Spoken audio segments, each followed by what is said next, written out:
পুরানা পল্টনের একটি ভবনেই আছে কমপক্ষে 10টি রাজনৈতিক দলের কেন্দ্রীয় কার্যালয়, আর 200 বর্গফুটের একটি কক্ষ চলছে 4টি দলের কাজ। নির্বাচন কমিশনে এই রকম আরো অনেক দল নিবন্ধনের জন্য আবেদন করেছে। তারা নাকি আবার সারা দেশেও কার্যালয় খুলেছে, নির্বাচনে অংশ নেবে, জোট গড়ার জন্য তৎপর। এইসব টেবিল সর্বস্ব দল নিয়ে দেখুন মাহতাব মিনহাজের সরেজমিন প্রতিবেদন। গত বছরের 5 আগস্ট থেকে এখন পর্যন্ত আত্মপ্রকাশ করেছে নতুন 26টি রাজনৈতিক দল, যাদের বেশিরভাগের নেই কোনো রাজনৈতিক কার্যক্রম, অনেকের নেই অফিস কক্ষ। দেশের রাজনীতিতে এই রাজনৈতিক দলগুলো কতটা ভূমিকা রাখবে? রাজধানীর পুরানা পল্টনের এই ভবনটিতেই আছে প্রায় 10টি রাজনৈতিক দলের কার্যালয়। ভবনের ছাদে চিলেকোঠায় সারিবদ্ধ ছোট ছোট কক্ষে এক একটি দলের কেন্দ্রীয় কার্যালয়।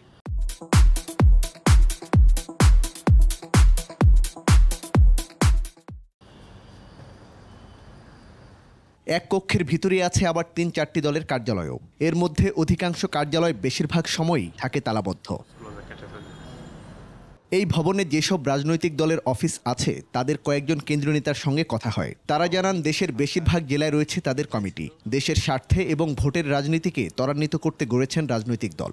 যত বেশি রাজনৈতিক দল মাঠে আসবে তত বেশি কম্পিটিশন হবে এবং জনগণের চাহিদা অনুযায়ী আমরা রাজনীতি করার চেষ্টা করি। আমাদের আদর্শই জনগণ। আমরা যেভাবে আমরা 33টি উপজেলা জমা দিয়েছি, আমরা পরবর্তীতে আমাদের শর্ত 61টি উপজেলা এবং 22টি জেলা আমরা ক্রমান্বয়ে কাজ করব।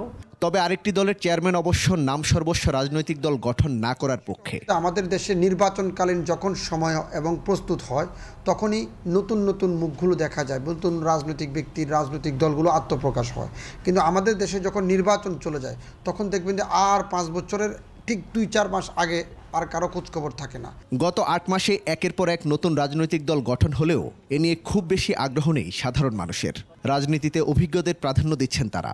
5 আগস্টের পরে যে রাজনৈতিক দলগুলো আসছে এরা তো ওই রকমের কিছু না, নতুন রাজনীতিতে ইনভলভ হয়েছে, তাদের আমি দেখি না তাদের ভিতরে ওই রকম একটা প্রতিভা আছে।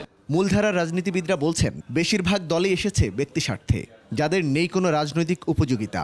মূলত ভোটের সময় কোনো জোটে ঢুকে 1টি বা 2টি আসন বাগিয়ে নেওয়াই তাদের লক্ষ্য, যদি লেগে যায়। আমাদের বাংলাদেশে সুষ্ঠু নির্বাচন হলে, গণতান্ত্রিক নির্বাচন হলেই তাহলে দেখবেন এইসব ছোটোখাটো দলগুলো যেগুলা অন্য উদ্দেশ্যে করে, নিজস্বকে নিজেই ফোকাস করার জন্য করে, দেশকে ব্যক্তিকে দেখার জন্য না, ব্যক্তিকে ফোকাস করতে বলে, তারা অনেকেই এলিমিনেট ফেলবে, অনেকেই এটা জাস্ট দৃশ্যপটে থাকবে না মনে করি। বিশ্লেষকরা বলছেন, এ ধরনের রাজনৈতিক দলগুলো নিবন্ধন পেলে জটিলতা সৃষ্টি হয় নির্বাচন ব্যবস্থায়। তাদের কোনো কর্মকাণ্ড নাই, তাদের কোনো প্রতিশ্রুতি নাই মানুষের কাছে। এরকম যদি হয় তাহলে আসলে সেই দলগুলো যদি রেজিস্ট্রেশন পায় বা দেওয়া হয়, সেই ক্ষেত্রে আসলে নির্বাচনের ম্যানেজমেন্টের ক্ষেত্রে একটা বড় জটিলতা হয়। এখন পর্যন্ত নির্বাচন কমিশনের নিবন্ধিত দল 50টি, আরও 46টি দল নিবন্ধনের আবেদনের সময় বাড়ানোর দাবি জানিয়েছে। আর 5 আগস্টের পর নতুন দল হয়েছে 26টি, যার বেশিরভাগই নাম সর্বস্ব। মাহতাব মিনহাজ, 21 টেলিভিশন, ঢাকা।